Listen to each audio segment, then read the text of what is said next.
सभी को प्रणाम। Welcome to online classes V one Nalgonda. मेरा नाम अफरोज बेगम। आज हम लोग 10वीं कक्षा का 12वां पाठ धरती के सवाल अंतरिक्ष के जवाब पाठ को पढ़ेंगे। बच्चों, सभी लोग अपने अपने पाठ्य पुस्तक में पृष्ठ संख्या 68 निकालिए। तो मैं कुछ प्रश्न पूछना चाहती हूँ, उनके उत्तर दीजिए। बच्चों बताइए, अपने भारत के कुछ महान व्यक्तियों के, महान पुरुषों के नाम बताइए। महात्मा गांधी जी, जवाहरलाल नेहरू, बी आर अम्बेडकर, और बोलिए बच्चों। अच्छा ठीक है, कुछ प्राचीन वैज्ञानिकों के नाम बताइए, यानी साइंटिस्ट बताइए बच्चों। हाँ, आप 6वीं कक्षा से पढ़ते ही आ रहे हैं। हाँ राइट, आर्यभट्ट, भास्कर, हाँ दी। ओके, नेक्स्ट आप प्रेजेंट, आप आधुनिक काल के कुछ वैज्ञानिकों के नाम बताइए, कुछ भी, आपकी मर्जी। हाँ, सीवी रामन, और हाँ, APJ Abdul Kalam. Right, very good. ठीक है, चलिए बच्चों, आज हम लोग धरती के सवाल अंतरिक्ष के जवाब में यहाँ पर एपीजे अब्दुल कलाम और उनकी शिष्या टेसी थॉमस जी की साक्षात्कार के बारे में जानकारी प्राप्त करेंगे। तो यहाँ पर पाठ का नाम देखिए, धरती के सवाल अंतरिक्ष के जवाब। धरती के सवाल अंतरिक्ष के जवाब। तो धरती, धरती इसका अर्थ आपको पता है। धरती के पर्याय शब्द बोलिए बच्चों। हाँ, धरती यानी वसुधा, पृथ्वी, और बोलिए। धरती, पृथ्वी, वसुधा। ओके ठीक है, फिर सवाल के सवाल का क्या है अर्थ? प्रश्न। ठीक है, अंतरिक्ष, अंतरिक्ष का अर्थ बताइए। हाँ, नभ, नभ नहीं, नभ मंडल यानी गगन मंडल। ओके, और आकाश, गगन, ये सब अंतरिक्ष के अब्र, सब अंतरिक्ष के पर्याय शब्द है। नेक्स्ट देखिए, जवाब, जवाब यानी उत्तर। तो धरती के सवाल अंतरिक्ष के जवाब। धरती यानी बच्चे साइंटिस्ट यानी वैज्ञानिकों से प्रश्न करते हैं, वो लोग अपने अनुभवों को, अपने विचारों को, अपने भविष्य की प्रणाली के बारे में जवाब देते हैं। तो यहाँ देखिए, उन्मुखीकरण देखेंगे। पहले उन्मुखीकरण पढ़ेंगे बच्चों। एक अनुच्छेद दिया गया, गद्यांश है, इसको आप लोग अपनी पाठ्य पुस्तक में देखिए और ध्यान से पढ़िए। मैं एक बार पढ़ती हूँ, आप लोग ध्यान से देखिए। विधाता द्वारा बनाई गई सृष्टि में अनेक जीव जंतुओं ने इस संसार में जन्म लिया है, जिसमें पशु पक्षियों को मानव की तुलना में कुछ विशिष्ट प्राकृतिक गुण प्राप्त हुए हैं। पक्षियों को मुक्त आकाश में विचरण करते देखकर हम यही सोचेंगे कि काश हम भी उनकी तरह आकाश में ऊंची उड़ान भर पाते।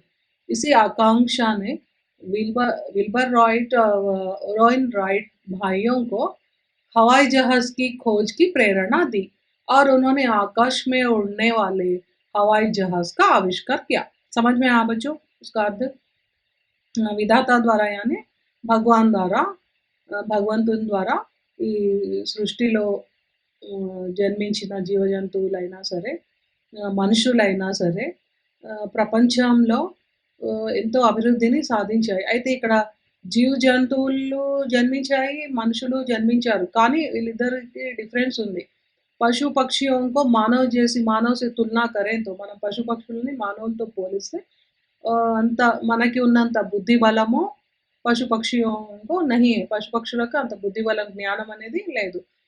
కానీ ప్రాకృతిక్ గుణ్, కొన్ని ప్రాకృతికంగా వాటికి కూడా కొన్ని గుణాలనేవి ఉన్నాయి. అయితే వాటి ఆధారంగా పశువులు మరియు పక్షులను చూసి మానవుడు హ్మ్, గమనించి ఆహ్, కొన్ని ప్రేరణలను పొంది, కొన్ని ఆవిష్కరణలు, పరిశోధనలు చేసి ఆవిష్కరణలు చేశాడు. అయితే పక్షియోं ముక్త ఆకాశమే, మరి పక్షుల్ని ఆకాశంలో ఫ్రీగా అవి ఎగురుతూ ఉంటే చూసి ఆలోచించి మనిషికి ఆలోచన వచ్చింది. ఏంటి, మనం గూడా ఆకాశంలో ఎగిరితే బాగుండు పక్షుల్లాగా ఆనందపడేవాళ్ళము అని. పక్షియోं जैसे हम भी आनंद पाते అనేసి पक्षियों की प्रेरणा से उन्होंने यहाँ पर देखिए 2 वैज्ञानिकों के नाम दिए गए हैं, विल्बर राइट और ओरोइन राइट। ये दोनों भाइयों ने हवाई जहाज की खोज की प्रेरणा दी पक्षियों द्वारा। दोनों ने हवाई जहाज को खोज निकाला और उन्होंने आकाश में उड़ने वाले हवाई जहाज का आविष्कार किया। ఇది అయితే यहाँ पर कुछ प्रश्न दिए हैं, देखिए हवाई जहाज का आविष्कार किसने किया? बताइए हवाई जहाज का आविष्कार किसने किया? विल्बर राइट और ओरोइन राइट। ओके, नेक्स्ट दूसरा प्रश्न देखिए, उड़ते हवाई जहाज को देखकर आपको क्या लगता है, क्यों? ఎగురుతున్న విమానం చూస్తే మీకేమనిపిస్తుంది, ఎందుకు? हाँ, बोलिए बच्चे। हाँ, उड़ते हवाई जहाज को देखकर हम भी उसमें बैठकर पक्षियों जैसे आकाश में विचरण करके आनंद पाने का सोचते हैं, क्योंकि ऐसे हवाई जहाज में बैठकर आनंद पाने से पक्षियों की आनंदता हम भी पाते हैं। तो यहाँ देखिए तीसरे वाक्य में यहाँ पर है,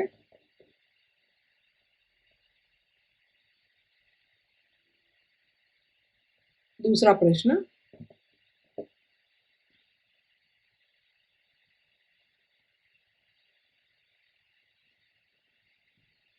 काश हम भी उनकी तरह आकाश में ऊंची उड़ान भर पाते और आनंद पाते। तो यहाँ देखिए तीसरा प्रश्न, पशु पक्षी और मानव गुणों में क्या अंतर है? పశు పక్షులు మరియు మానవుని యొక్క గుణాలలో తేడా ఏమిటి అని అంటున్నారు, ఏమిటి చెప్పండి? हाँ, दूसरे वाक्य में देखिए, जिसमें पशु पक्षियों को मानव की तुलना में कुछ विशिष्ट प्राकृतिक गुण प्राप्त हुए हैं, पर कानी मनुष्य को बुद्धि है, बुद्धि बल है, लेकिन पशु पक्षियों को उतनी बुद्धि बल नहीं है। यानी मानव समझता है, सोचता है, कुछ कर सकता है, लेकिन पशु पक्षी बोल नहीं सकते, कुछ कर नहीं सकते, यही है अंतर। तो हमें सोचने की बुद्धि है, पशु पक्षियों को सोचने और समझने की बुद्धि नहीं है, ये है। तो इसको आप लोग ओनली बोलने के उत्तर हैं, लिखने की ज़रूरत नहीं है उत्तर पुस्तिका में। आगे देखिए उद्देश्य। तो इस पाठ का उद्देश्य क्या है? पाठ का नाम क्या है बच्चों? धरती के सवाल, अंतरिक्ष के जवाब। ठीक है बच्चों, देखिए उद्देश्य क्या है? हम्म, देश की సురక్ష का कार्य అత్యంత మహాన్ कार्य है, అంటే దేశాన్ని కాపాడుకోవడం అనేది ఎంత గొప్ప कार्य, గొప్ప పని। इसके लिए अनेक प्रकार के नवीन तथा वैज्ञानिक उपकरण अपना विशेष दायित्व निभाते हैं। तो దీనికోసం అని మరి దేశాన్ని కాపాడుకోవడం కోసము ఎంతో కొత్త నవీనమైన ఉపకరణాలను మన శాస్త్రవేత్తలు కనుగొని వాటిని దేశ రక్షణ కోసం ఉపయోగించడానికి ప్రయత్నం చేస్తున్నారు। అయితే మరి ఉపకరణాలు తయారు చేయడానికి వాళ్ళ వాటి వెనుక ఉన్న కష్టం ఎవరిది అంటే శాస్త్రవేత్తలది।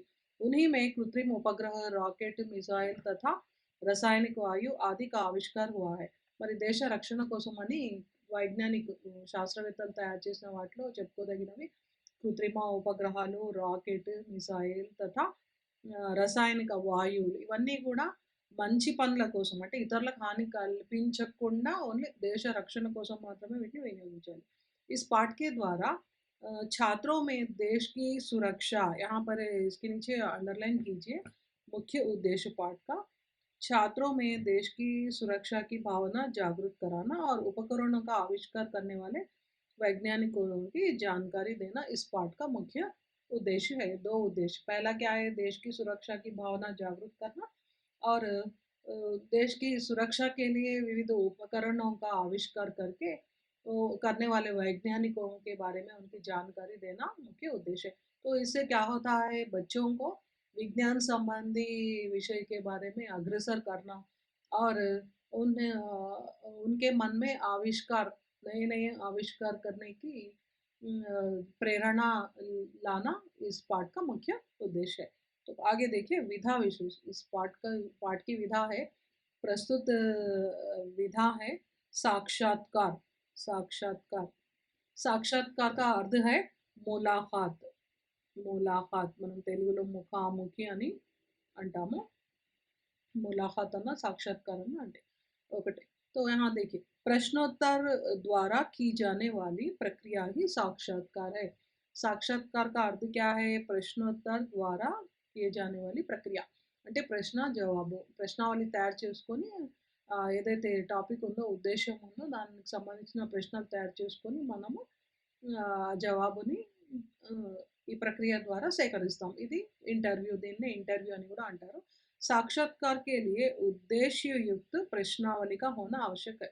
तो आपको परीक्षा में भी 5 अंक में ऐसे प्रश्न पूछे जाएंगे बच्चों. किसी एक व्यक्ति का, महान व्यक्ति का साक्षात्कार लेने के लिए प्रश्नावली बनाइए, ऐसे प्रश्न आपको पूछे जाएंगे. ये इम्पोर्टेंट है बच्चों, ध्यान में रखिए.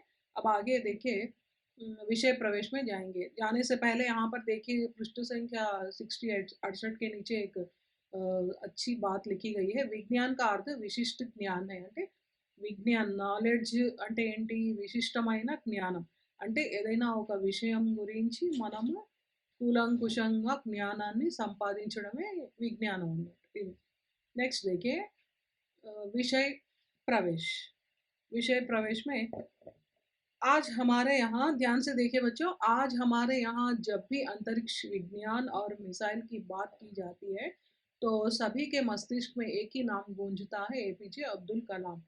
అయితే మనం ఇప్పుడు ప్రెజెంట్ అంతరిక్షం గురించి మాట్లాడినట్లయితే, అంతరిక్ష విజ్ఞానం గురించి లేదా మిసైల్ అంటే క్షిపణుల గురించి చర్చిస్తే మన మైండ్లో अपने मस्तिष्क में यानी दिमाग में एक ही नाम गूंजता है, एपीजे अब्दुल कलाम जी. एपीजे अब्दुल कलाम जी సచ్చే అర్థమే దేశ్ కే హీ నహీ బల్కి పూరీ దునియా కే ఆదర్శ హై. నిజంగా చెప్పాలంటే మన దేశానికే కాదు, మొత్తం ప్రపంచానికి కూడా ఆదర్శవంతమైన వ్యక్తి. उन्होंने दुनिया के मानचित्र में भारत को जो स्थान दिलाया है, उसके लिए भारतवासी उनके ऋणी हैं. అయితే మన భారతదేశానికి ఒక మంచి గొప్ప స్థానాన్ని ప్రపంచ పటంలోనే కల్పించిన వ్యక్తి మన ఇండియన్ అని చెప్పుకోవడానికి మనం ఆయనకి ఎంతో రుణపడి ఉన్నాం. नेक्स्ट देखिए, मैं गर्व के साथ कहना चाहती हूँ कि वे मेरे गुरु हैं.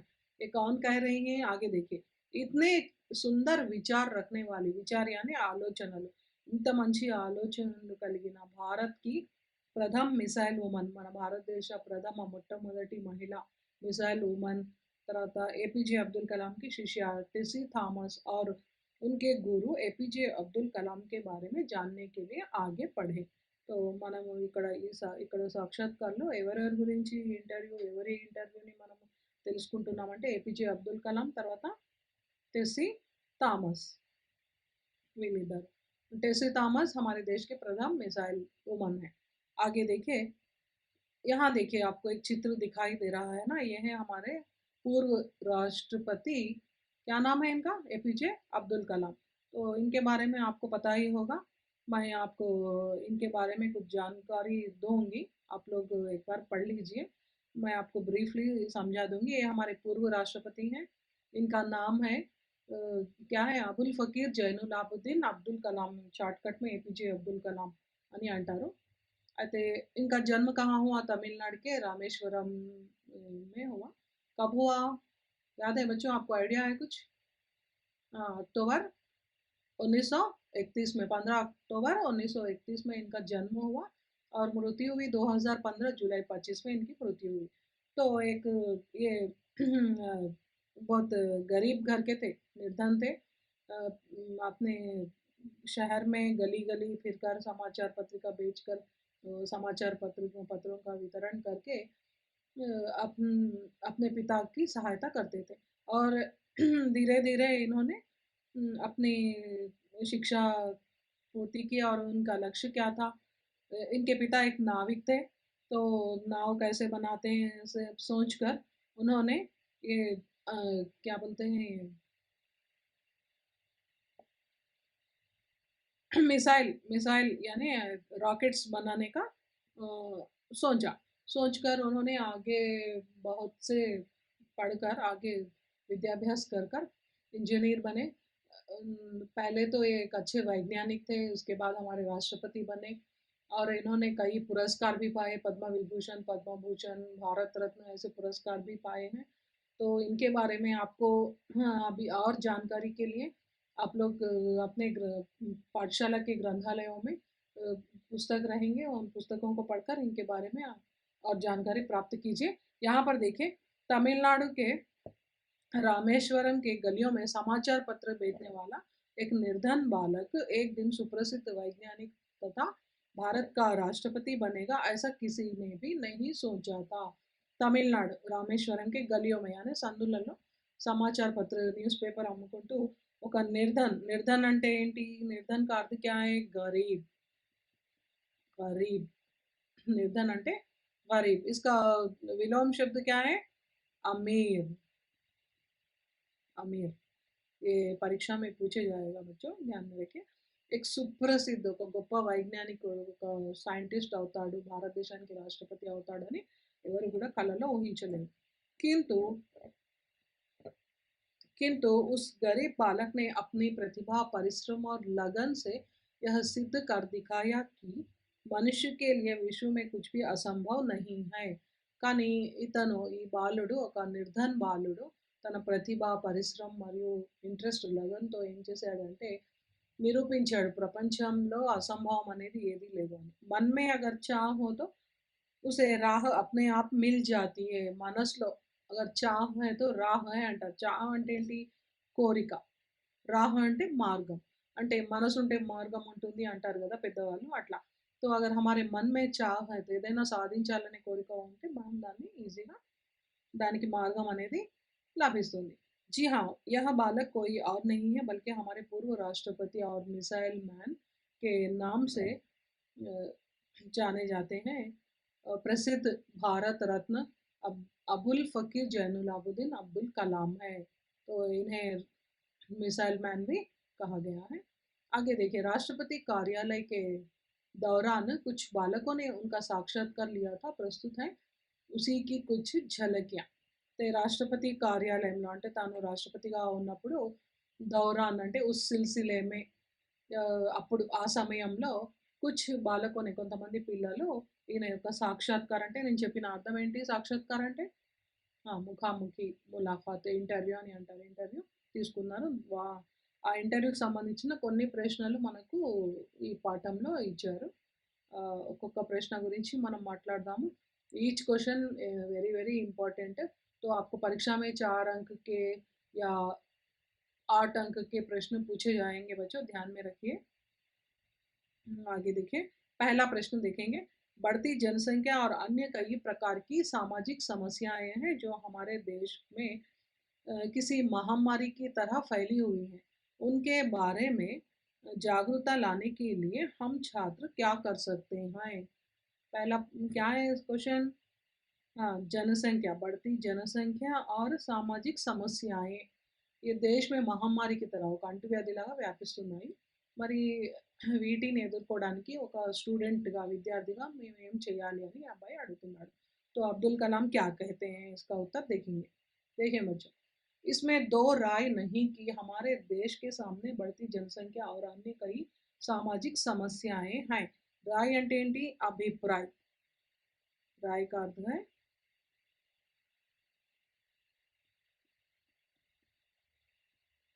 अभिप्राय। यहाँ पर दो ही समस्याएं नहीं है, बढ़ती जनसंख्या और कई सामाजिक समस्याएं, कई और समस्याएं भी हमारे समाज में है। ఇంకా చాలా సమస్యలు ఉన్నాయి, ఇవి రెండే కాదు అని అంటున్నాడు। पर साथ ही पर साथ ही हमें यह भी नहीं भूलना चाहिए कि पूरे विश्व में भारत ही एकमात्र ऐसा देश है जहाँ 50% से भी अधिक युवा శక్తి है। ఇక్కడ ఏమంటున్నారంటే ఇంకో విషయము మనం మర్చిపోద్దు, భూల్నా నహి అంటున్నారు। అంటే మనం మర్చిపోద్దు ఏంటి అంటే మన ప్రపంచంలో మన భారతదేశంలో మాత్రమే 50% కంటే ఎక్కువ యువశక్తి అనేది ఉన్నది। వీళ్ళు ఏం చేస్తున్నారు? जो देश के आर्थिक विकास में प्रमुख योगदान दे रहे हैं। योगदान यानी సహాయత రాసుకోండి అక్కడ। योगदान అంటే योगदान मीन्स सहायता అని రాసుకోండి। तो कौन सहायता कर रहे हैं? युवा शक्ति। कितने प्रतिशत युवा शक्ति है? 50% అంటే 50% యువశక్తి అనేది ఉన్నది। వీళ్ళు మన దేశం ఆర్థికంగా అభివృద్ధి చెందడానికి ఎంతో సహాయ సహకారాన్ని అందిస్తున్నారు। यह भी देखने में आया है, ఇంకో విషయం ఏంటి అంటే जहाँ कहीं भी महिला साक्षरता दर अधिक है। दर అంటే పర్సెంటేజ్। ఏంటి? మహిళా సాక్షరత అంటే స్త్రీ యొక్క విద్య, మహిళలు ఎక్కువగా ఎక్కడైతే విద్యను అభ్యసించారో ఆ ప్రాంతాల్లో వహా యహ్ సాక్షరతా దర్ बढ़ती जनसंख्యకు నియంత్రిత करने में कारगर साबित हुई है. అంటే పెరుగుతున్న జనాభాను నియంత్రించడంలో మనకి ఉపయోగపడేది ఏంటి అంటే మహిళల యొక్క అక్షరాస్యత. ఎక్కడైతే మహిళలు ఎక్కువగా అక్షరాస్యులుగా ఉన్నారో అక్కడ ఈ कारगर यानी लाभदायक. कारगर का अर्थ लिख लीजिए बच्चों. कारगर का अर्थ है लाभदायक. क्या लाभदायक है? महिला महिलाओं की साक्षरता.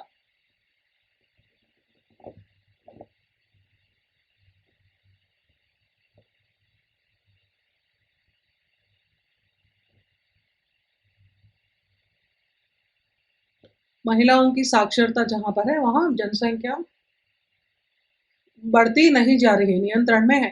तो और एक छात्र होने के नाते आप सब कम से कम 5 महिलाओं को యాజ్ ఎ స్టూడెంట్ మీరేం చేయాలి? ఒక్కొక్కరు కనీసము 5 మహిళలకు ఏం చేయాలి? శిక్షిత్ కరే అని విద్యను అందించండి, చదువును నేర్పించండి అంటారు.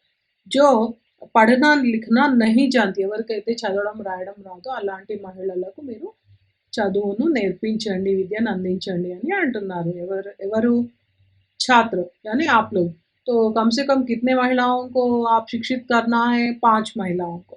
नेक्स्ट देखिए, साथ ही आप उन्हें समाज की उन प्रमुख సమస్యల के बारे में भी बताएं. ఇంకా విద్యతో పాటు సమాజంలో ఎలాంటి సమస్యలు ఉంటాయి వాటి గురించి కూడా వాళ్ళకి తెలియజేయాలి. जिनसे आजकल की महिलाओं को संकट का सामना करना पड़ रहा है. మరి ఇలాంటి సమస్యలు ముందే తెలిస్తే వాళ్ళు వాటిని ఎదుర్కోవడానికి రెడీగా ఉంటారు. और आजकल की महिलाओं को संकट यानी कष्ट, कैसे कष्टों का, कैसे बाधाओं का सामना करना पड़ता है, ये भी उन्हें समझाना छात्रों का काम है. तो यहाँ पर पहला प्रश्न क्या है? जनसंख्या और सामाजिक समस्याओं को कैसे जागरूक कराना लोगों को, ये है. तो इसके लिए अब्दुल कलाम ने क्या कहा? हमारे देश में 50% से ज़्यादा अधिक युवा शक्ति हैं, ये देश के आर्थिक विकास में योगदान दे रहे हैं. और साथ में महिला साक्षरता जहाँ ज़्यादा है वहाँ पे अधिक है, वहाँ पे क्या हो रहा है? जनसंख्या भी नियंत्रण में है. और हर बच्चा कम से कम ప్రతి పిల్లవాడు కనీసం 5 మహిళలకి విద్యను అందించాలి. తర్వాత ఎవరికైతే చదవడం రాయడం రాదో అలాంటి వాళ్ళకి విద్యను అందించాలి. దాంతో పాటు సమాజంలో ఉండే సమస్యలను వాళ్ళకి తెలియజేయాలి, వాటిని ఏ విధంగా ఎదుర్కోవాలి అనేసి. यह है पहला प्रश्न. अब दूसरा प्रश्न देखिए, भारत के राष्ट्रपति के रूप में आप बाल मजदूरी समस्या को समाप्त करने के लिए क्या सुझाव देंगे? భారత రాష్ట్రపతిగా మీరు బాల్ మజ్దూరీ అంటే ఏంటి? బాల కార్మికులు, చైల్డ్ లేబర్ సమస్యను రూపుమాపడానికి, మొత్తం పూర్తిగా తొలగించడానికి మీరు ఇచ్చే సలహాలేంటి? సుझाव यानी सूचनाएं, सलाह क्या है? अब्दुल कलाम ने क्या कहा देखेंगे, पढ़ेंगे. देखिए बच्चों, కానూన్ బాల్ మజ్దూరీ करवाना एक अपराध है. కానూనన్ అంటే చట్టపరంగా బాల్ మజ్దూరీ, చైల్డ్ లేబర్ అనేది విధంగా పిల్లల్ని పనిలో పెట్టుకోవడం అనేది ఒక అపరాధం. तो इस दशक के अंत में, दशक यानी 10 years, ఇక్కడ రాసుకోండి.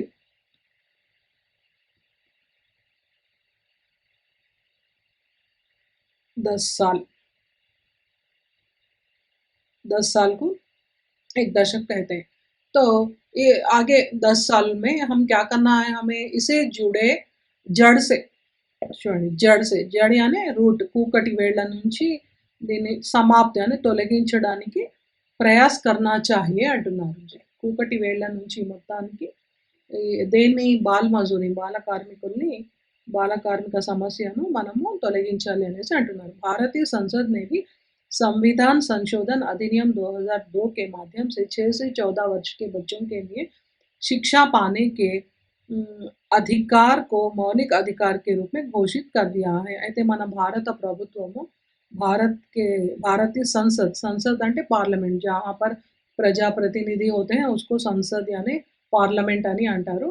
ఇక్కడ సంవిధాన్ సంశోధన్ అధినియం అంటే కాన్స్టిట్యూషన్, మన రాజ్యాంగము 2002లో ఒక చట్టాన్ని తీసుకొచ్చింది. ఏంటి అంటే 6 से 14 वर्ष के बच्चे, 6 से 14 वर्ष के बच्चों का अधिकार है पढ़ना लिखना, इन्हें काम में नहीं रखना, इनका मौलिक अधिकार है घोषित कर दिया है. कब? 2002 के संविधान संशोधन अधिनियम में. तो यह बहुत यह बहुत ज़रूरी है कि बच्चे अभिभावकों को नशाखोरी से मुक्त दिलाने के लिए मुहिम चलाएं और प्रौढ़ शिक्षा के माध्यम से उन्हें शिक्षित करने का व्यवस्था भी करें.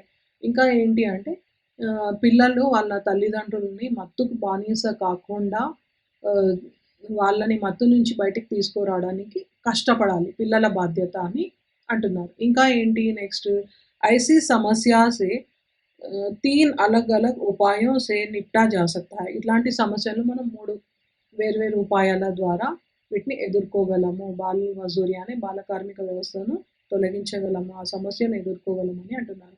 फर्स्ट पॉइंट क्या है देखिए बच्चों, पहला है बच्चा स्वयं अपनी पढ़ाई जारी रखने में रुचि दिखाए.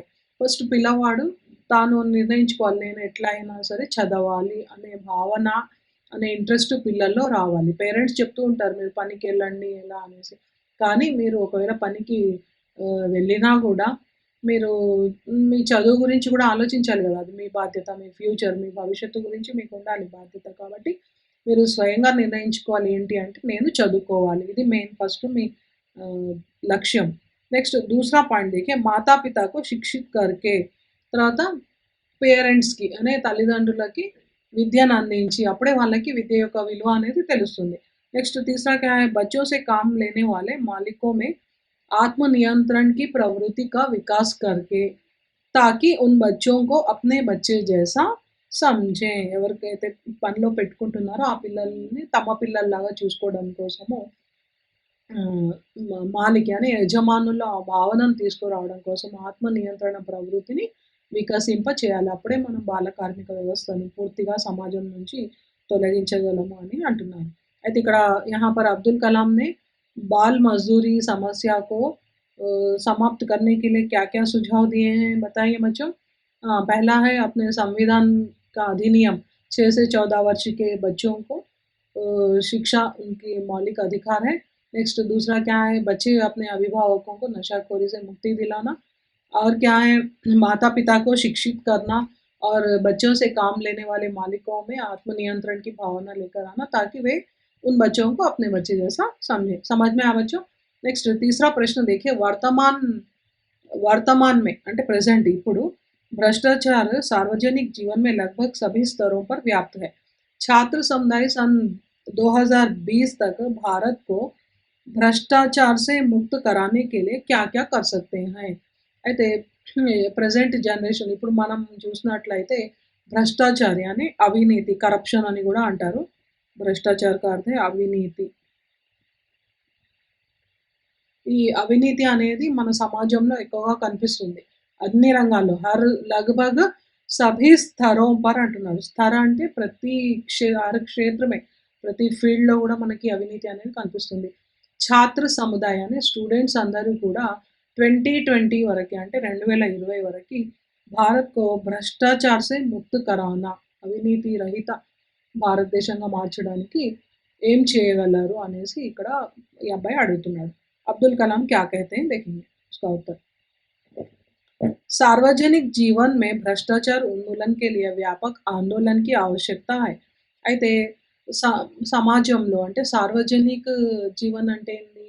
సమాజంలో అందరూ కలిసి ఉంటారు కాబట్టి ఈ అవినీతి నిర్మూలన అనేది చాలా అవసరం. మరి దాన్ని ఒక ఉద్యమం అనేది అవసరం ఉంది. అవినీతి నిర్మూలన కోసం. यह आंदोलन अपने घर విద్యాలయ से ही ఆరంభ करना होगा. అయితే ఈ ఉద్యమం అనేది ఎక్కడి నుంచి స్టార్ట్ కావాలంట? మన ఇల్లు తర్వాత మన పాఠశాల నుంచే ప్రారంభం కావాలి. भ्रष्टाचार उन्मूलन में मेरी दृष्टि में केवल 3 ही तरह के लोग सहायक सिद्ध होते हैं. तो भ्रष्टाचार को इस उन्मूलन को मुक्ति कराने के लिए 3 लोग सहायक हो सकते हैं अंటున్నారు. कौन-कौन है? ये देखेंगे. पहले है माता. पहले घर पर ही माताएँ बच्चों को लालच दिखाती हैं, मेरा काम कर दो नहीं तो ये बाज़ार जाकर ये लेकर आओ, वो लेकर आओ అనేసి పంపించి నేను అది ఇస్తాను, నేను డబ్బులిస్తాను, లేకుంటే ఏదైనా ఇస్తాను అనేసి వాళ్ళకి ఆశ చూపిస్తూ ఉంటారు. కాబట్టి ఫస్ట్ తల్లి ఏం చేయాలంటే పిల్లలకి మంచి బుద్ధులు నేర్పించాలి. తర్వాత పిత ये जो बाहर के काम कराते हैं తండ్రులు గూడా వాళ్ళు గూడా ఏం చేయాలి? పిల్లలకి మంచి అలవాట్లను నేర్పించాలి. ఏవి? పితా కా కర్తవ్య నెక్స్ట్ తీసరా कौन है ప్రాథమిక విద్యాలయకి శిక్షక్ మరి ప్రాథమికంగా మొక్కై వంగందే మానై వంగదు అంటారు అంటే పిల్లలు చిన్నగా ఉన్నప్పుడే వాళ్ళకి మనం ఏ మార్గంలో మంచి మార్గం చూపిస్తే మంచి మార్గంలో వెళ్తారు అయితే మరి మంచి మార్గం ఏది మంచి ఏది చెడు అనేది ఎట్లా తెలుస్తుంది అంటే క్యా సహీ హై క్యా గలత్ హై క్యా సచ్ హై క్యా గలత్ హై అనేది झूठ है అనేది ఎట్లా తెలుస్తుంది అంటే ప్రాథమిక విద్యాలయంలో ప్రాథమిక్ స్థర్ పర్ శిక్షక్ యాని టీచర్స్ వీళ్ళు పిల్లలకి నైతిక విలువలు బోధించాలి వీళ్ళు ముగ్గురు మనకి సహాయకులుగా ఉండగలరు అనేసి అంటున్నారు नेक्स्ट आगे देखिए यदि ये तीनों बच्चों को ईमानदारी सच्चाई का पाठ पढ़ाते हैं तो इसके बाद जीवन में शायद कोई उनको हिला पाएगा అంటున్నారు అంటే పిల్లలకి ఈమాన్దారీ అంటే ఏంటి నిజాయితీ సచ్ క్యా హై झूठ क्या है అనేది తెలుసుకోవడం సచ్చాయి అంటే ఎప్పుడు నిజమే పలకడం ఈ రెండు పాఠాలు నేర్పిస్తే వాళ్ళు వాళ్ళ లైఫ్లో ఎప్పుడు కూడా రాంగ్ రూట్లో వెళ్ళరు అంటే అవినీతి మార్గంలో వెళ్ళరు అనేసి అంటున్నారు अतः हर घर में इस तरह के आंदोलन की आवश्यकता है सार्वजनिक जीवन में भ्रष्टाचार को मिटा सके కాబట్టి ప్రతి ఇంట్లో కూడా ఇది ఒక ఉద్యమం లాగా ఉన్నప్పుడే మనం ఈ అవినీతిని నిర్మూలించగలము అనేసి అంటున్నారు आप सब यह संकल्प लें कि आप सदैव ईमानदार एवं भ्रष्टाचार मुक्त जीवन का निर्वाह करेंगे और दूसरों के लिए आदर्शवान बने रहेंगे तो यहाँ पर अब्दुल कलाम जी क्या कहते हैं कौन सा संकल्प करने को कहते हैं बच्चों से सदैव ईमानदार एवं भ्रष्टाचार मुक्त जीवन का निर्वाह करना और दूसरों के प्रति आदर्शवान बने रहना ఈ విధంగా మనము మన సమాజాన్ని అవినీతి రహితంగా అవినీతిని నిర్మూలించడానికి ఇలాంటి చర్యలు చేయాలి అనేసి అంటున్నారు तो क्या बताएं यहाँ पर एक बार बोलिए बच्चों हाँ विद्यालय माता पिता और प्राथमिक विद्यालय के शिक्षक नेक्स्ट बच्चे भी कैसे रहना ईमानदारी और सच्चाई के पाठ पढ़ते रहना और बच्चे संकल्प कर लेना कि सदैव ईमानदार रहना और भ्रष्टाचार मुक्त का जीवन का निर्वहन करना और दूसरों के प्रति आदर्शवान बने रहना ये है इस मार्ग में जाने से हमें भ्रष्टाचार से हम मुक्ति पा सकते हैं नेक्स्ट देखिए हाँ यहाँ पर एक वाक्य दिया गया है देखिए पेज नंबर 70 में यहाँ देखिए संगठित ज्ञान का नाम विज्ञान है H. स्पेंसर సంఘటిత జ్ఞాన్ అంటే మనం కూలంకుషంగా ఏదైనా విషయం గురించి జ్ఞానాన్ని సంపాదించడమే విజ్ఞానం అని అంటున్నారు नेक्स्ट देखिए बालक और एक प्रश्न पूछते हैं अब तक हमने 2 प्रश्नों के बारे में 2 3 कितने प्रश्न पढ़े हैं 3 प्रश्नों की जानकारी प्राप्त की है अब चौथा प्रश्न देखिए बड़े हमेशा बच्चों को कुछ ना कुछ उपदेश देते रहते हैं कुछ लोग कहते हैं कि अनुशासित रहना चाहिए कुछ लोग कहते हैं कि खूब पढ़ाई करना चाहिए कुछ लोग कहते हैं कि ईमानदार बनना चाहिए कड़ी मेहनत करनी चाहिए आदि वैसे तो इन बातों का पालन करना महत्वपूर्ण है किंतु एक छात्र के लिए सबसे महत्वपूर्ण गुण क्या है అయితే ఇక్కడ అబ్బాయి ఈ పిల్లాడు ఏమంటున్నాడు పెద్దవాళ్ళు ఉపదేశాలు ఇస్తూ ఉంటారు ఏమని అనుశాసిత్ रहना అనుశాసిత్ यानी डिसिप्लिन గా ఉండడం క్రమశిక్షణతో ఉండండి और कुछ लोग कहते हैं खूब पढ़ाई करो బాగా చదవాలి అనేసి कुछ लोग कहते हैं ईमानदार बनना నిజాయితీతో ఉండాలని कुछ लोग कहते हैं బాగా కష్టపడాలి అనేసి मेहनत అంటే श्रम करना परिश्रम करना तो ये सब ठीक है पर एक छात्र के लिए महत्वपूर्ण क्या है అని అంటున్నారు सबसे बेस्ट क्या है क्या करना అని అంటున్నారు अब्दुल कलाम कहते हैं एक छात्र के लिए बहुत इम्पोर्टेंट है बच्चों एक छात्र के लिए महत्वपूर्ण सबसे महत्वपूर्ण क्या है उसकी अपने प्रति ईमानदारी दूसरों के प्रति आदर का गुण ये 2 बहुत ज़रूरी हैं अपने प्रति అంటే మనకి మనము నిజాయితీగా ఉండాలి మన పట్ల మనం నిజాయితీగా ఉండాలి दूसरा क्या है दूसरों के प्रति ఎదుటి వాళ్ళ పట్ల మనం భావాన్ని ప్రతి आदर यानी गौरव भावाన్ని కలిగి ఉండాలి दूसरों का आदर करना गौरव करना ये गुण आपको निस्संदेह आदर्श नागरिक बनाएंगे नागरिक का अर्थ क्या है మంచి ఒక పౌరుడిగా మారడానికి ईमानदारी अपने प्रति ईमानदारी दूसरों के प्रति आदर के गुण रखना ये बहुत इंपॉर्टेंट क्वेश्चन है बच्चों। नेक्स्ट अंतिम प्रश्न देखिए, पांचवा छात्र, एक अंतिम प्रश्न क्या है, एक छात्र के रूप में मैं विकसित भारत के आपके स्वप्न को साकार करने की दिशा में क्या कर सकता हूँ? యాజ్ ఎ స్టూడెంట్ ఒక విద్యార్థి వల్లే నేను మీ కళను ఏపీజే అబ్దుల్ కలాం గారి కళ ఏంటి, స్వప్నయాని కళ ఏంటి అంటే ఒక మంచి అభివృద్ధి చెందిన దేశం చూడాలని ఆయన స్వప్నం అన్నట్టు, ఆయన కళ. మరి ఆ దిశలో వెళ్ళాలంటే నేనేం చేయాలి అని అడుగుతున్నారు. అబ్దుల్ కలాం कहते हैं, एक छात्र होने के नाते आप जिस कक्षा में भी पढ़ते हैं, क्या कैसे करना है उसको आगे बढ़ने के लिए खूब परिश्रम करना, पहले खूब परिश्रम करना, अपने जीवन में पहले एक लक्ष्य बनाना, नेक्स्ट फिर उसे प्राप्त करने के लिए आवश्यक ज्ञान और अनुभव प्राप्त करना, बाधाओं से लड़ते हुए उन पर विजय प्राप्त करना, निरंतर प्रयत्नशील रहते हुए सबसे बढ़िया काम करना। बढ़िया इंपॉर्टेंट है बच्चों, बढ़िया का విలోమ శబ్ద పరీక్ష में पूछा जाएगा। बढ़िया అంటే చాలా గొప్ప, మరి దీనికి విలోమ శబ్దం ఏంటి, ఘటియా. घटिया అనేది विलोम शब्द, अपोजिट वर्ड। तो और आगे देखिए, साथ ही नैतिक मूल्यों को भी ग्रहण करें। छात्रों को हमेशा परिश्रमी बनने का प्रयास करना चाहिए। छुट्टी के दिनों में छात्र गरीब और सुविधाओं से वंचित बच्चों को पढ़ाने का काम करें और इसे अपने जीवन में एक उद्देश्य के रूप में लें। छात्र अधिक से अधिक पेड़ पौधे लगाएं ताकि पर्यावरण को संतुलित बने रहने में सहायता मिलेगी। हमारे ये कार्य न केवल हमको बल्कि हमारे राष्ट्र को भी विकास और समृद्धि के पथ पर ले जाएंगे। तो हमारे देश को विकास और समृद्धि के पथ पर ले जाने का कर्तव्य किसका है बच्चों, आपका है। तो आपको क्या करना है, एपीजे अब्दुल कलाम जी ने कहा है क्या करना है, क्या है पहला, क्या करना है, पहला पॉइंट, फर्स्ट पॉइंट, खूब परिश्रम करना, खूब परिश्रम करना। नेक्स्ट लक्ष्य बनाना, नेक्स्ट क्या करना, और उस लक्ष्य को प्राप्त करने के लिए ज्ञान और अनुभव प्राप्त करना है। नेक्स्ट बाधाओं से लड़ना है, और आगे क्या है, सबसे ప్రయత్నశీల్, నిరంతర ప్రయత్నశీల్ रहना అంటే కార్యశీల్ रहना, ఎప్పుడు పని చేయడానికి నిరంతరం రెడీగా ఉండాలి, నిరంతర క్రియా విశేషణ है देखिए। నెక్స్ట్ బడియా కామ్ करने की అంటే చాలా గొప్ప పనులు చేయడానికి మనం కలలు కనాలి। ఇంకా ఏమనేవాళ్ళంటే అబ్దుల్ కలాం, కలలు కనండి వాటిని నెరవేర్చుకోండి అని। आप सोते हुए स्वप्न नहीं देखना, పడుకొని కలలు కనడం కాదు, మేలుకొని ఉండి మీ కలల గురించి ఆలోచించి వాటిని నెరవేర్చుకోవడానికి ప్రయత్నము చేస్తూ ఉండాలి। అంటే ఎప్పుడు మీకు ఆకలి ఉండాలి, మీ లక్ష్యాన్ని సాధించాలి, దానికోసం ఎటువంటి జ్ఞానాన్ని సంపాదించాలి అనే ఆకలి, ऐसी भूख आपको रहना चाहिए। इस ज्ञान प्राप्त करने की भूख होना चाहिए आपको, ये ज़रूरी है। नेक्स्ट नैतिक मूल्यों का विकास, नैतिक मूल्यों को ग्रहण करना।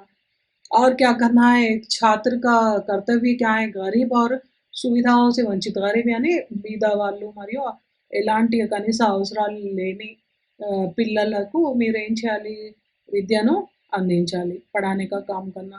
और हर छात्र कम से कम पौधे लगाना, अधिक पौधे लगाना, अधिक से अधिक ఎక్కువ మొక్కలు నాటడానికి ప్రయత్నం చేయాలి। इससे क्या होता है, पर्यावरण का संतुलन बना रहता है, और आगे के भविष्य की पीढ़ी को हम अच्छा पर्यावरण ताकि दे सकें उन्हें। तो हमारे ये कार्य न కేవలం हमको మరి ఈ పనులన్నీ మన కోసం కాదు, మన భారతదేశ అభివృద్ధి కోసం మరియు समृद्धि के लिए पद पर अच्छे मार्ग पर जाने के लिए हमें उपयोगी होते हैं। तो एक छात्र के कर्तव्य यहाँ पर दिए गए हैं, ये आपको लॉन्ग क्वेश्चन में पूछा जाएगा बच्चों, तो इसको ध्यान में रखिए। तो आपको समझ में आए ना बच्चों, ये देखें यहाँ पर नीचे, हम होंगे कामयाब अने पुस्तक एपीजे अब्दुल कलाम के इस पुस्तक में ये इनका साक्षात्कार दिया गया, वहाँ से हमें ये प्रश्न और जवाब यानी साक्षात्कार दिया गया है। तो पहला प्रश्न देखिए, निरक्षरों को साक्षर बनाने के लिए सरकार द्वारा क्या-क्या कदम उठाए जा रहे हैं?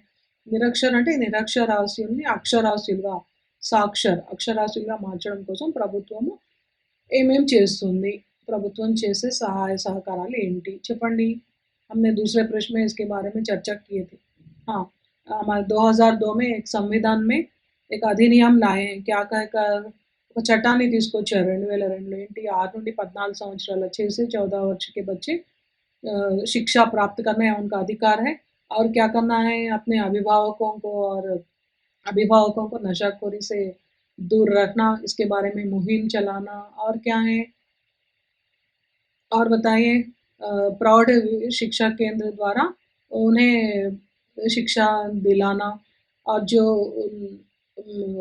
अपने उम्र के हिसाब से बच्चे और जो भी बड़े हैं उन्हें परीक्षा लिखने की सुविधाओं को दिलाना ये सब सरकार द्वारा किए जाने वाले कार्य हैं बच्चों इनको उपयोग करके जो निरक्षर है उन्हें साक्षर बनाने का प्रयत्न करना अब दूसरा प्रश्न देखें एक छात्र में कौन-कौन से महत्वपूर्ण गुण होने चाहिए?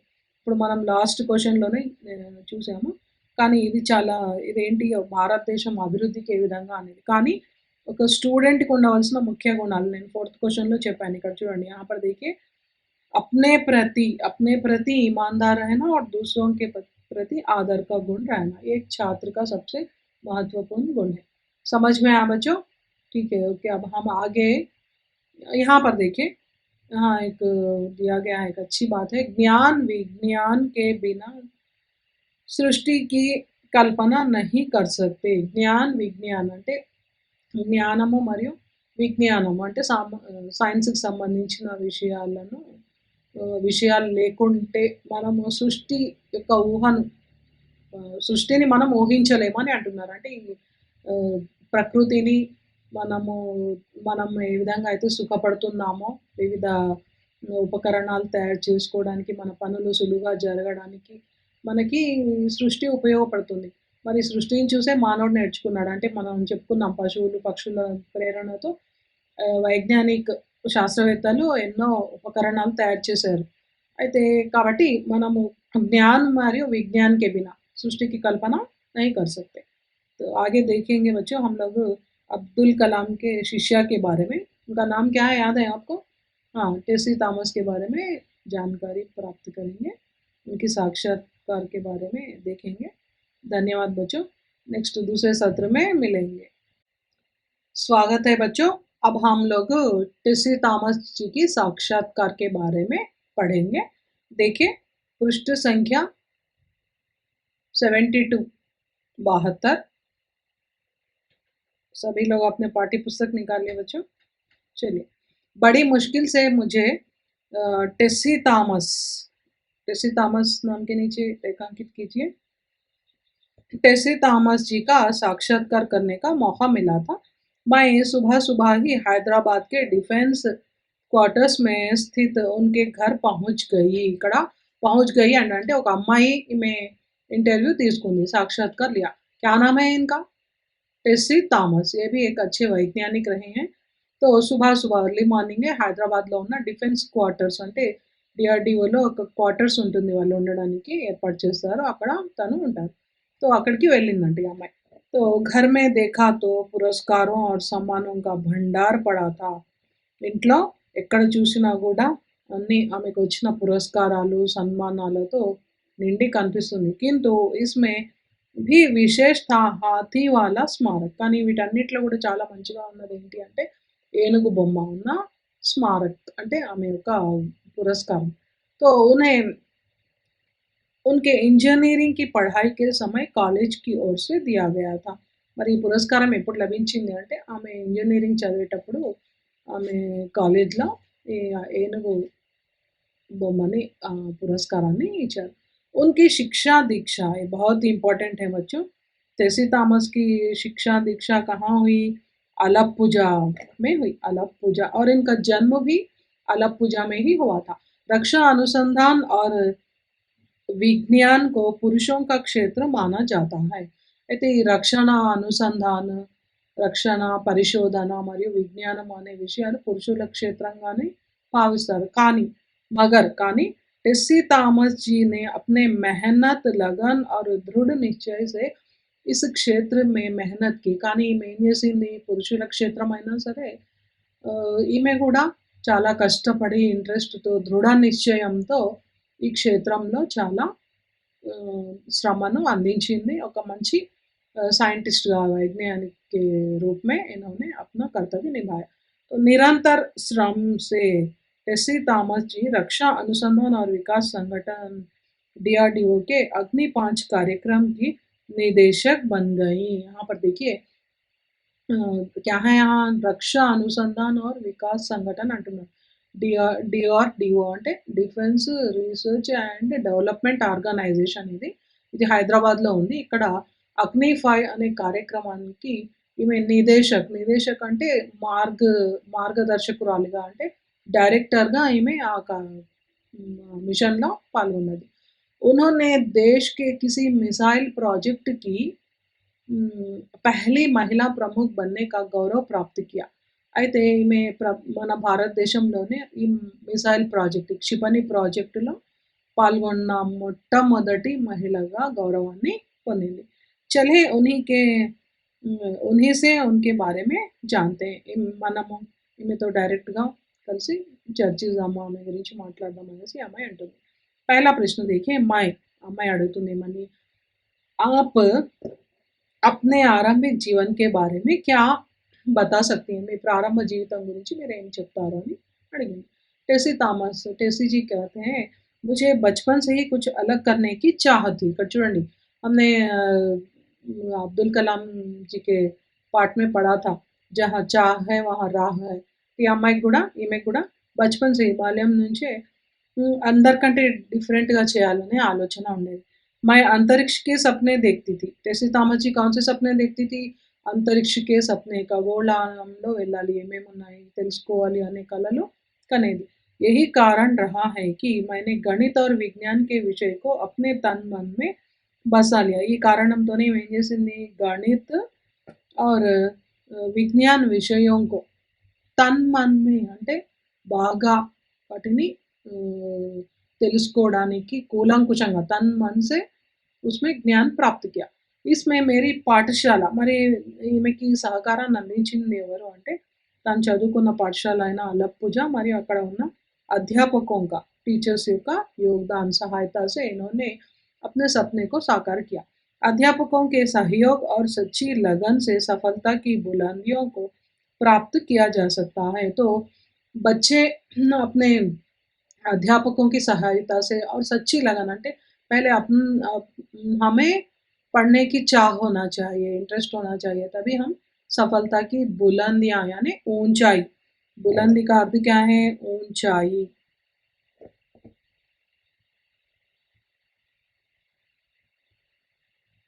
ऊंचाई అంటే ఉన్నత శిఖరాలను పొందాలి అంటే సక్సెస్ పొందాలి అంటే మనకు కూడా ఇంట్రెస్ట్ అనేది ఉండాలి. తర్వాత టీచర్స్ కూడా వాళ్ళు కూడా సహాయ సహకారాలు అందిస్తారు.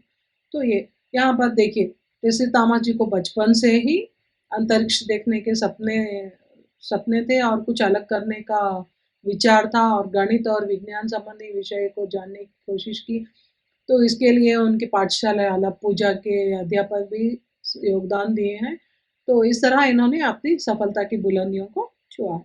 दूसरा प्रश्न देखिए जब कभी कोई आपको भारत की प्रथम मिसाइल वुमन और अग्निपुत्री कहते हैं अग्निपुत्री या मिसाइल वुमन कहते हैं तो आपको कैसा लगता है? ఎవరైనా మిమ్మల్ని భారతదేశ మొట్టమొదటి మిసైల్ వుమన్ తర్వాత అగ్నిపుత్రి అంటే ఎలా అనిపిస్తుంది మీకు అని అడుగుతున్నారు. तो टेसी तामा जी ने क्या कहा मुझे बेहद खुशी होती है నాకు చాలా సంతోషం కలుగుతుంది मेरे पास बयान करने के लिए कोई शब्द नहीं है మాటల్లో నేను చెప్పలేను నా సంతోషాన్ని అని అంటుంది. क्या हुआ ఏమైందంట सन 1985 में डीआरडीओ द्वारा देश भर के 10 युवा वैज्ञानिकों को चुना गया उसमें मेरा नाम भी था।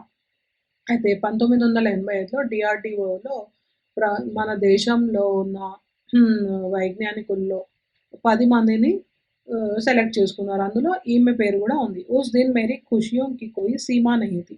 ఆ రోజు తన సంతోషానికి హద్దులు లేవు. అంత సంతోషంగా ఉండేనంట. మానో మేరే సప్నోं को पंख मिल गए थे. నేను కన్న కలలకి నేను చూసిన కలలకి రెక్కలు వచ్చినంత సంతోషం కలిగింది అని అంటున్నారు. సప్నోं को पंख मिलना అంటే सपनों को पंख मिल गए అంటే ఏంటి? हम जो भी ख्वाब देखते हैं यानी ड्रीम्स చూస్తామో అవి నెరవేర్చే టైం వచ్చినప్పుడు మనకు కలిగే సంతోషం అన్నట్టు. इसे सपनों को पंख मिलना అని అంటారు. मैंने अग्नि मिसाइल के अभियान से जुड़कर जो आनंद प्राप्त किया वह सदा याद रहेगा. అయితే ప్రాజెక్ట్ ఏంటి అంటే అగ్ని క్షిపణి పరిశోధన అభియాన్ యాని పరిశోధన. ఈ ప్రాజెక్టులో 10 మంది వైజ్ఞానికుల్లో ఈమె కూడా ఒకరుగా ఉన్నారు. అప్పుడు ఆమె చాలా సంతోషపడింది. అప్పటి నుంచి ఈమెకి అగ్నిపుత్రి అని కూడా పేరొచ్చిందన్నట్టు. तो ये आपको 4 अंक के प्रश्न में पूछा जाएगा. भारत की अग्निपुत्री कौन है? उन्हें ऐसा क्यों कहा गया?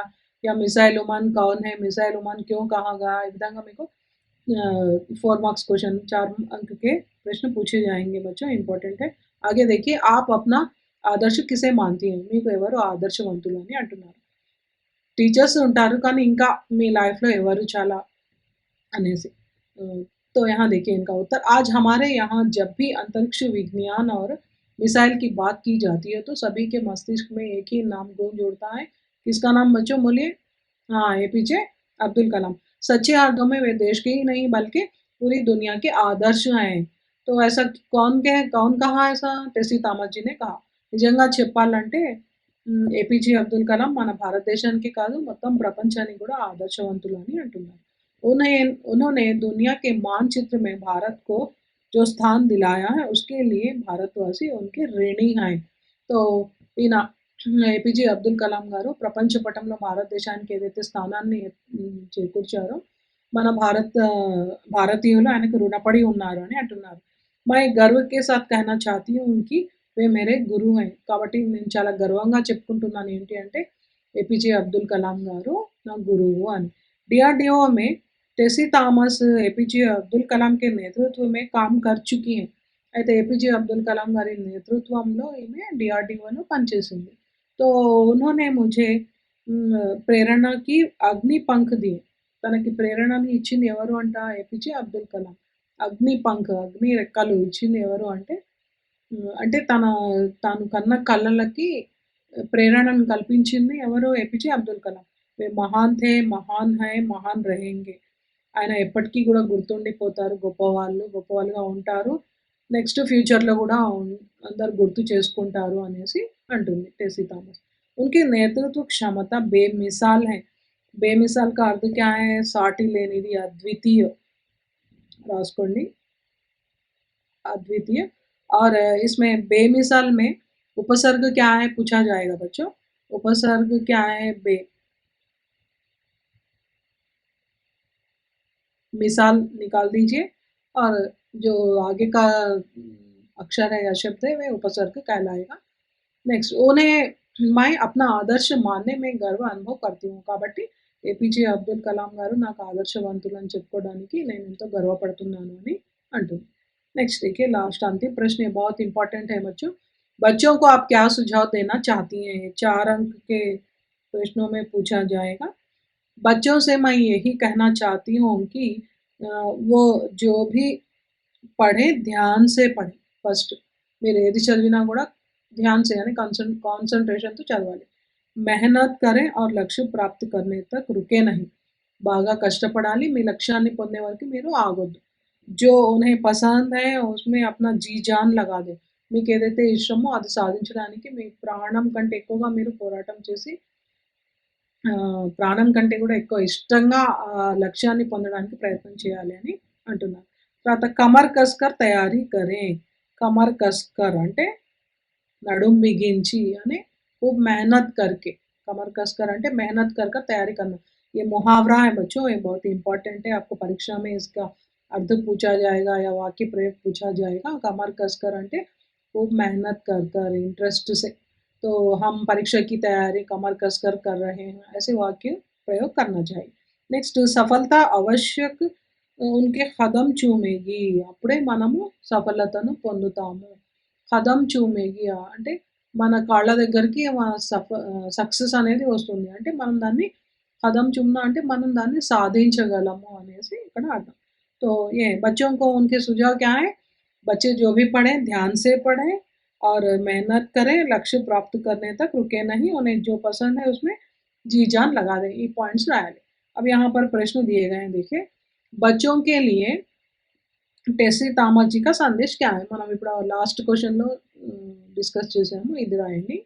ध्यान से पढ़ना, मेहनत करना, लक्ष्य प्राप्त करने तक नहीं रुकना और जो पसंद है उसके लिए अपने जी-जान से प्रयत्न करना, कमर कसकर तैयारी करना, सफलता अवश्य होगी అనేసి అంటుంది. నెక్స్ట్ दूसरा प्रश्न टेस्सी जी को अग्निपुत्री क्यों कहा गया है? दूसरे प्रश्न में हमने इसके बारे में डिस्कस किया था, चर्चा की थी।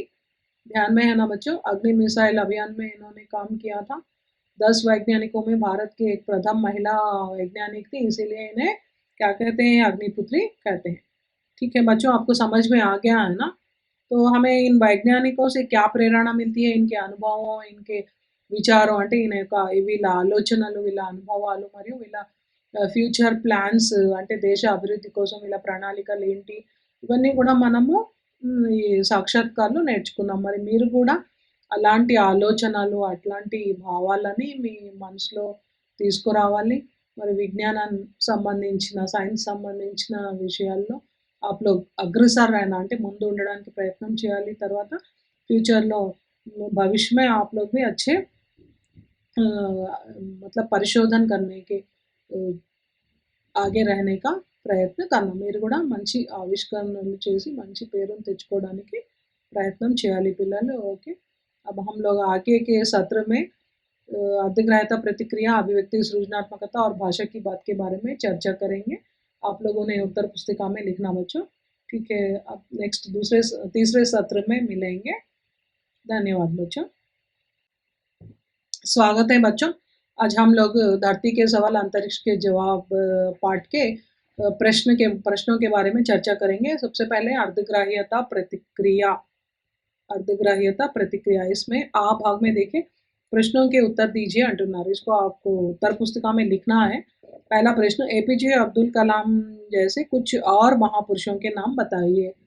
मैंने आपसे पहले ही पूछा था, प्रश्न पाठ के स्टार्टिंग में ही आपसे कुछ प्रश्न किए थे. आप बहुत ईज़ी से इसका उत्तर दे सकते हैं आसानी से. हाँ, महात्मा गांधी जी, नेहरू जी, अम्बेडकर, लाल बहादुर शास्त्री, सर्वपल्ली राधाकृष्णन और सीवी रामन, एपीजे अब्दुल कलाम, ऐसे नाम आप लोग लिख सकते हैं.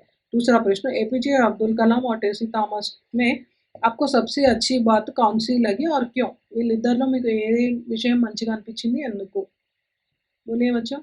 हाँ, खूब कड़ी मेहनत करना, अपने लक्ष्य को प्राप्त करने का प्रयत्न करना, उसके लिए जितने भी कठिनाई होती हैं उनका सामना करना.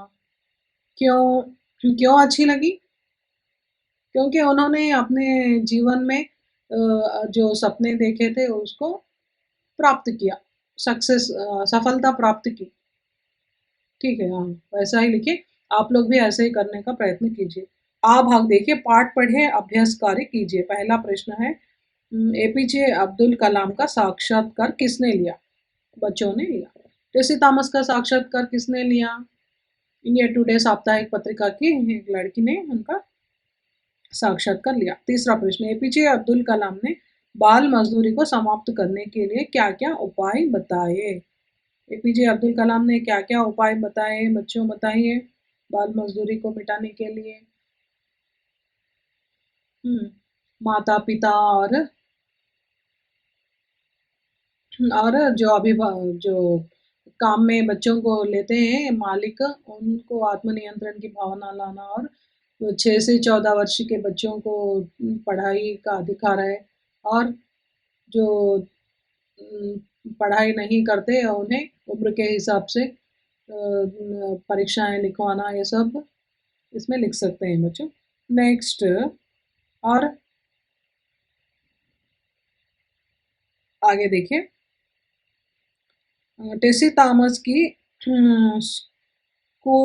स्कूली पढ़ाई कहाँ हुई? उन्हें किन विषयों में रुचि थी? टेसी थॉमस जी की स्कूली पढ़ाई कहाँ हुई? उनका जन्म कहाँ हुआ? पढ़ाई दो भी एक ही जगह हुए हैं, अलपुजा, राइट. ये आपको व्याकरण अंश यानी बिट पेपर में पूछा जाएगा. ये प्रश्न बहुत इम्पोर्टेंट है. उन्हें किन विषयों में रुचि थी? विज्ञान और गणित विषयों में रुचि थी. ठीक है. ఈ ప్రశ్న देखिए, నిమ్నలిఖిత పంక్తిयों की వ్యాఖ్య कीजिए అంటున్నారు. అంటే ఏ సందర్భంలో ఈ మాటలు అన్నారో మీరు టెక్స్ట్ బుక్ చదివి వ్యాఖ్యను ఎప్పుడు ఏ సందర్భంలో అన్నారో రాయాలి.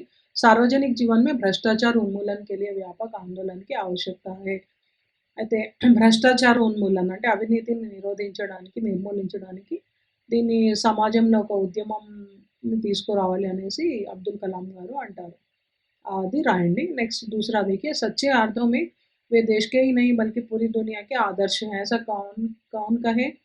हाँ, टेसी तामस जी ने कहा. किसके बारे में? एपीजे अब्दुल कलाम के बारे में कहा. ఇది రాయండి. क्योंकि उनके आदर्श भी यही हैं. टेसी तामस जी के आदर्श गुरु भी एपीजे अब्दुल कलाम है. नेक्स्ट गद्यांश दिया गया है. देखिए बच्चों, आप लोग ध्यान से गद्यांश को पढ़ना, समझना और इन प्रश्नों के उत्तर लिखना बच्चों. एक बार मैं पढ़ूंगी, आप लोग ध्यान से देखिए. विज्ञान की भी एक भाषा होती है. यदि आप ध्यान से देखेंगे तो आपको पता चलेगा कि ये किसी तरह ऋतुएं बदलती रहती हैं, किस तरह किसी चीज़ से नन्हा पौधा निकलता है, किस तरह पानी पर कागज़ की नावें तैरती हैं, किस तरह पक्षी उड़ते हैं, किस तरह तितली फूल का रस पीती है, किस तरह गुब्बारा हवा से फूलता है. चारों ओर विज्ञान ही विज्ञान है. विज्ञान किताबों में कम, आपकी समझ में ज़्यादा बसता है. इसीलिए कुछ जानने की इच्छा हमेशा रहनी चाहिए. जो जानने की इच्छा नहीं रखता वह किताबें पढ़कर कुछ नहीं सीख सकता. समझ में आया बच्चों? तो यहाँ पर कुछ प्रश्न दिए गए हैं. विज्ञान कैसा विषय है? विज्ञान एक भाषा का विषय है, भाषा होती है. तो विज्ञान के कुछ उदाहरण दीजिए. మనం ఇక్కడ చూసాము ऋतुएं बदलना और बीज से नन्हा पौधा निकलना, पानी पर कागज का नाव तैरना और पक्षी उड़ना, फूल में तितली फूल का रस पीना और गुब्बारा हवा से फूलना, और चारों ओर विज्ञान ही विज्ञान है. पूरे विज्ञान संबंधी विषय हैं. ये लिखिए बच्चों. तीसरा प्रश्न क्या है? जानने की ఇచ్చా నా हो तो क्या होगा? మనం తెలుసుకోవాలని కోరిక లేకుంటే ఏమవుతుంది?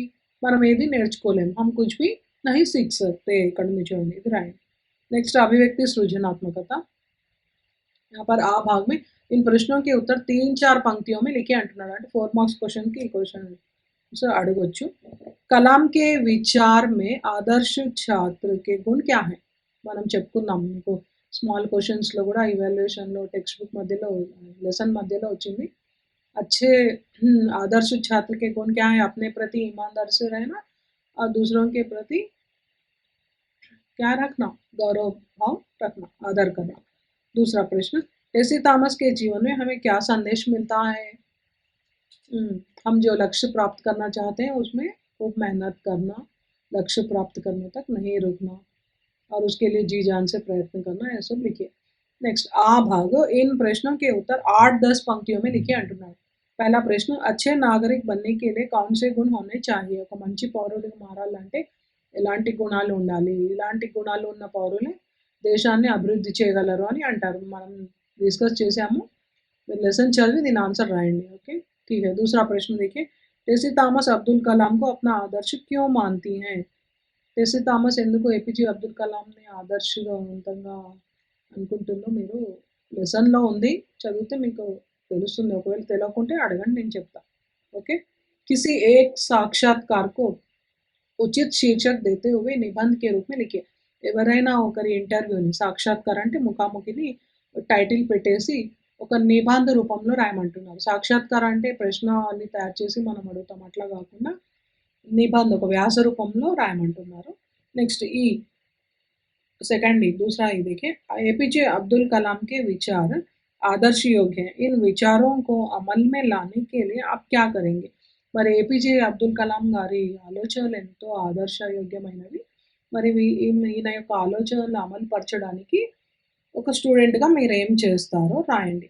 हमने देखा है, पुस्तक लेसन में भी पढ़ा है. देश के अभिवृद्धि के लिए जो बातें बताएं हैं वो आप लोग इसमें लिख सकते हैं बच्चों. ठीक है.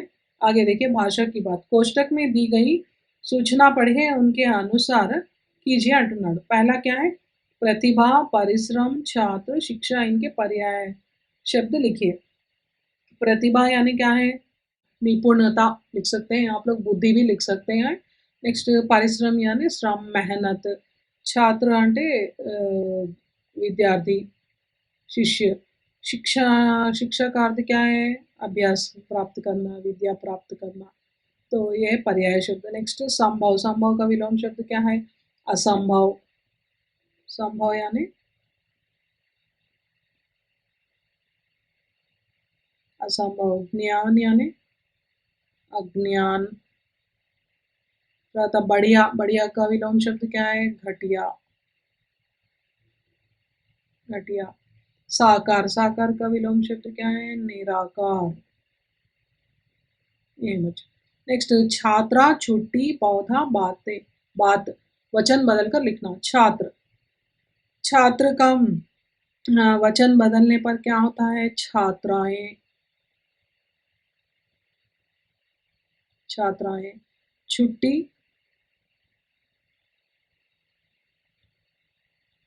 छुट्टियां। पौधा, पौधे। नेक्स्ट बात, बातें। बहुत इंपॉर्टेंट है बच्चों। वचन बदल कर लिखना। एक वचन में रहे तो बहुवचन में लिखना, या बहुवचन में दिया तो एक वचन में लिखना। नेक्स्ट सूचना पढ़िए, उसके अनुसार कीजिए अंटोनाड। पहला देखिए, निर्धन विद्यालय। निर्धन, इसका संधि विच्छेद निह प्लस धन। ये कौन सा है? विसर्ग संधि है। नेक्स्ट विद्यालय, विद्या प्लस आलय।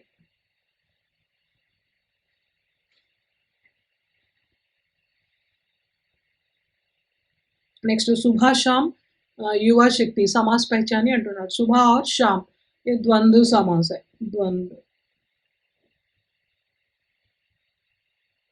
द्वंद्व। युवा शक्ति, युवाओं की शक्ति। युवाओं की అనేసి రాయాలి।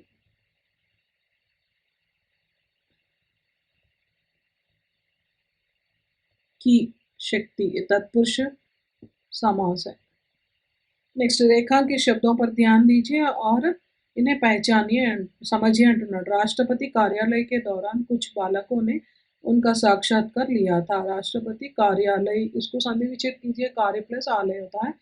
कुछ అంటే కొంతమంది यानी विशेषण होता है, उनका यानी सर्वनाम होता है। आपको इनके शब्द भेद पहचान कर लिखना है। और निरंतर, निरंतर ये क्या है? क्रिया विशेषण। प्रयत्नशील रहते हुए सबसे बढ़िया काम करने की ओर बढ़ते रहें। बढ़िया भी क्रिया विशेषण है, की ओर भी क्रिया विशेषण है। आगे देखिए, अंतिम है ई। रेखांकित शब्दों के स्थान पर कोष्टक में दिए गए शब्दों का प्रयोग कर वाक्य बनाइए अंटोनाड। ये वाक्य को ध्यान से पढ़िए और इसके नीचे जो भी शब्द दिए गए हैं उनका उपयोग करके, रेखांकित शब्दों के स्थान पर इनका उपयोग करके आपको वाक्य बनाकर लिखना है बच्चों। पूरे कितने वाक्य लिखना है? 5 वाक्य लिखना पड़ेगा आपको उत्तर पुस्तिका में, पूरे लिखना ज़रूरी है। देखिए पहले वाक्य को, एक छात्र होने के नाते आप जिस कक्षा में भी पढ़ते हो उसमें आगे बढ़ने के लिए खूब परिश्रम करें।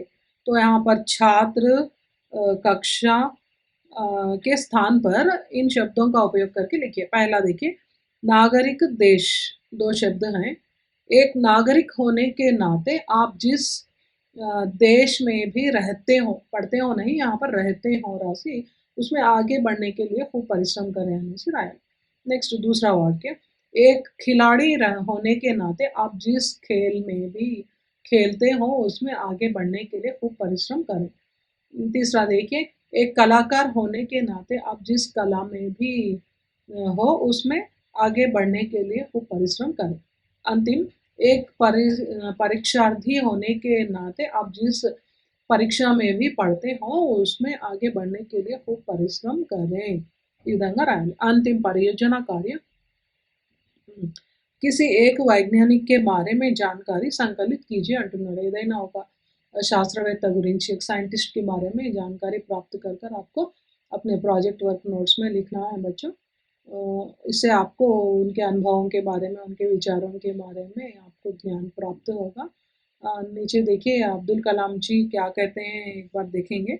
విజ్ఞాన్ समाज की भलाई के लिए होना चाहिए అంటే సైన్స్ సంబంధించిన విషయాలు, విజ్ఞానానికి సంబంధించిన విజ్ఞాన విషయాలు ఏవైనా సరే సమాజానికి భలాయి అనే మంచిని కల్పించే విధంగా ఉండాలి। అంటే దేశానికైనా ప్రపంచానికైనా హాని కల్పించకుండా ఉండాలి। మన ఆలోచనలు పాజిటివ్‌గా ఉండాలన్నట్టు, నెగెటివ్ థింకింగ్స్ ఉండొద్దు।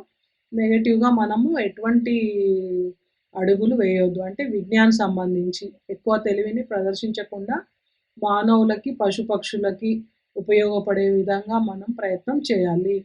ठीक है बच्चों, इन सब बातों को आप लोग ध्यान में रखिए, अच्छे नागरिक बनिए। धन्यवाद बच्चों।